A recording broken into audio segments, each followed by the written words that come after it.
Alright, just making a quick video. This is the Jackery 1500. And if you're not aware, there's actually two versions of this unit. There's the 1500A and the 1500B. The one you see in front of you is actually the 1500A. And visually, it looks identical to the 1500B. So we're going to go through the differences here in a second. But basically, they only made this unit for a couple of months after the release of the 1500. And I think they actually came out with the B version, which has, the solar specs aren't quite as good on the B version. I think they came out with that version to make the 2000 model more appealing. So, yeah, let's just go through the specs real quick. Basically, the version A has a 1488 watt hour battery, whereas the version B actually gets a slightly larger 1534 watt hour battery. And as a result of that, the version B actually weighs about 1 pound more. So version A is about 34 pounds, version B about 35 pounds. Still very, very manageable, very portable, especially considering the inverter this thing has, right? This is kind of the best thing about this unit is they rate it at 1800 watts, but like most Jackeries, it's actually underrated. Hobotech actually, when he reviewed this unit, when it first came out, was able to do like 22 or 2300 watts continuous on this thing. And I actually have a theory that they're using the same inverters in the 1500 and the 2000 models, which would kind of make sense, from a manufacturing standpoint, to do like more volume on one unit instead of having two separate inverters. Of course, this is not confirmed. If they are indeed different, the difference is very minor. But so basically, very similar inverters on this and the 2000, and if not the same. And, basically with this unit, you can plug anything into it and it's going to run it no problem, right?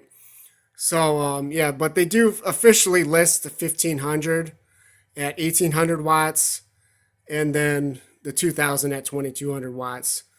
And then, so let's just talk about the solar, because that's the biggest difference. Basically, this model is very similar specs to the new 1000 Pro. It's got, all these units have this dual input, and this one has got 300 watts on each input and up to 50 volts on each input. So you can actually run panels in series for a total of 600 watts.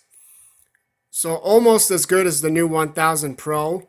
The version B, they actually really dropped it a lot. It's only 200 watts on each input, and it's only up to 30 volts, right? So that's kind of a huge drop, a huge disappointment, and because of that, I kind of think that this is almost like the holy grail of Jackery power stations, because at only 34 pounds, and then you got that inverter that will pretty much run anything, and then the 600 watt solar that can accept panels in series. It's kind of just like, the perfect middle ground for everything, where, the new Pro model, like the 2000 Pro, that thing's almost 10 pounds heavier than this, right? And it's got an inverter that's, basically the same. And then, of course, it's got a lot more solar, but I mean, 600 watts, that's still a good amount, right? I mean, the 1200 watts that the 2000 Pro has, that's kind of like a party trick. I mean, if you want to go out and buy 6 of those 200 watt panels, then go for it. But it's like, realistically, you can get like 3 of those, right? With a unit like this. Of course, like I said, the version B that's on sale now, different story, right? So yeah, I just wanted to make this quick video. Just like I said, if anyone's like confused by the specs they see. Oh yeah, and a final note is that if you look on the Amazon page, they actually don't even have the correct specs on that. for the solar of the 1500. They got it listed at like 500 watts, and they still have it listed at up to 48 volts, which was actually based on the version A. They just never changed it. But like I said, this one's actually 600 watts. So I don't know where they got that from, but it's not right. So just kind of just something to be aware of, and hopefully you find that helpful, or if nothing else, just find it interesting.